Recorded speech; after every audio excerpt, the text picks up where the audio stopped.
Hey everyone, it's Iris, and today I'm giving you some advice on how to get started making music in 2021. I'm taking you through the gear and tools I use to make my music and get it on streaming platforms like Spotify and Apple Music, and I'm also taking you through a little bit of my own recording process by showing you the project file for my new song that is actually out now, as we speak. It's about a boy who dumped me over text, and it's called I Don't Like You. I also want to thank DistroKid for sponsoring this video and making my song release possible.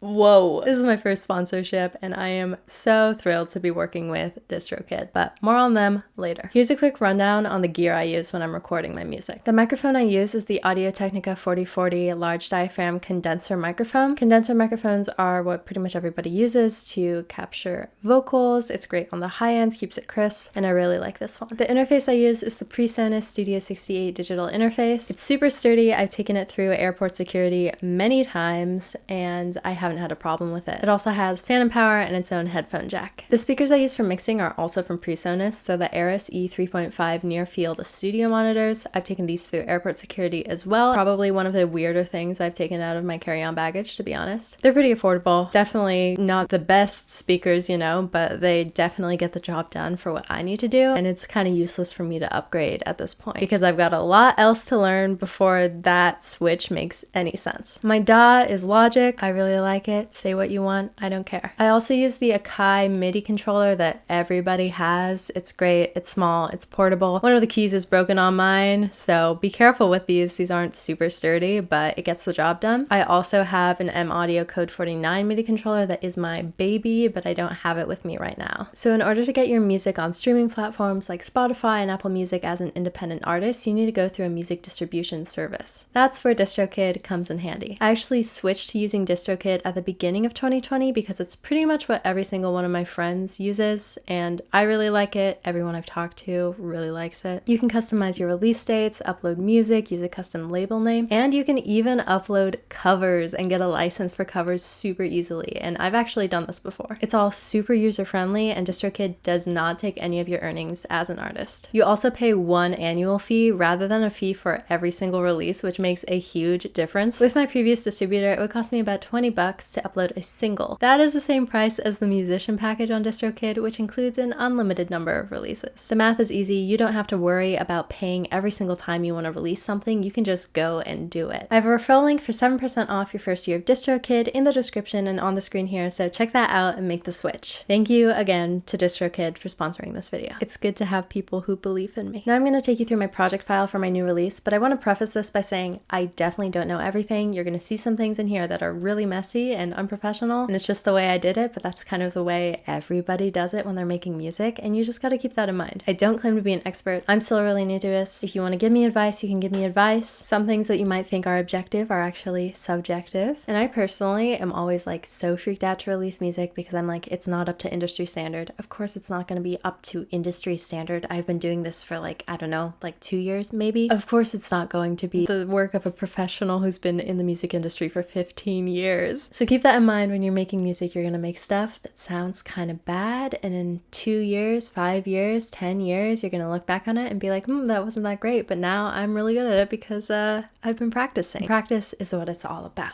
Okay, I'm using my phone as a microphone in this section because my computer's having a meltdown. So that gives you an idea of what this project is like. All right, first we have the title up here.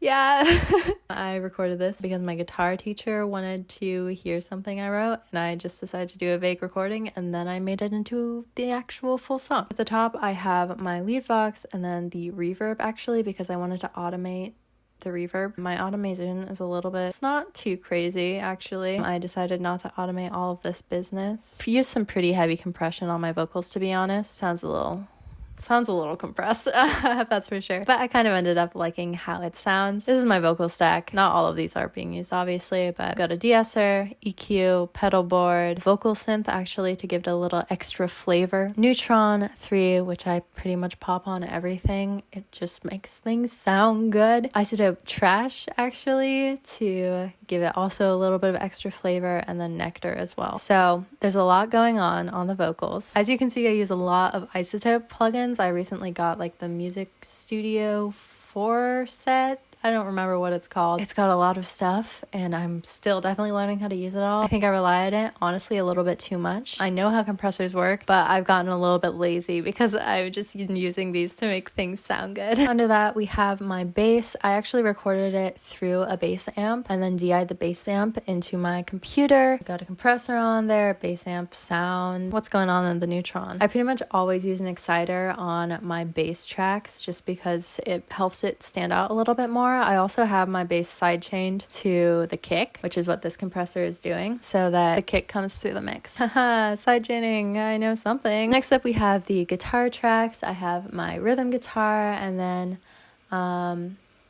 solo stuff, lead stuff, more lead stuff, more twiddly stuff, just a bunch of random guitar bits. And then last but not least, we have my drum kit. Have it all recorded into just this track. I haven't separated the kick and the snare tracks. I just kind of hoped for the best when I was mixing because I was too lazy to separate them. And then at the bottom here, we have all of the rejected tracks. This actually isn't all of them. I deleted a lot of them, but these are things that I decided not to use in the final project, or were just like for safekeeping in case something messed up. So one tool I use a lot in my recordings is the drummer function in Logic, actually. So you can make these drummer tracks that pretty much automatically just fill in a random like drum beat. And I use that at the very, very beginning just to make sure when I am recording my guitar that my guitar is on rhythm. And I think the subdivision that's even like more subdivided than the metronome is really, really helpful for my recording, because then I can go in and change the drum track to match my guitar a little bit more and just customize it a lot. You can actually take the drummer tracks and export them into MIDI files, which is kind of what I did for this. I customized the drummer track to my liking and then I exported it as a MIDI file, and then I changed things in the MIDI file to make the drums exactly how I wanted them to be in the song. That saved a lot of time for programming the drums. Use the tools that you have available to you always. It is not cheating. I promise you it is not cheating. We are all in this together. We are making music.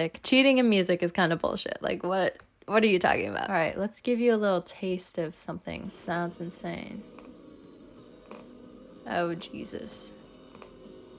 What is happening? My laptop is having a flip out. What the hell? I've been having sample rate problems in Logic. If anybody knows how to fix this, I've just been doing it in the project settings every single time I've had the problem, but apparently it just keeps happening. Maybe it's because I'm doing a system overload all the time on my poor laptop. That could be it. So as you can see, I have a lot of vocal takes. This isn't even all of the vocal takes I did. I had multiple tracks before of different vocal takes. So I take bits and pieces from each one that sound the best. In my guitar solo, I actually had a bit of an issue with one of the notes not being the right note.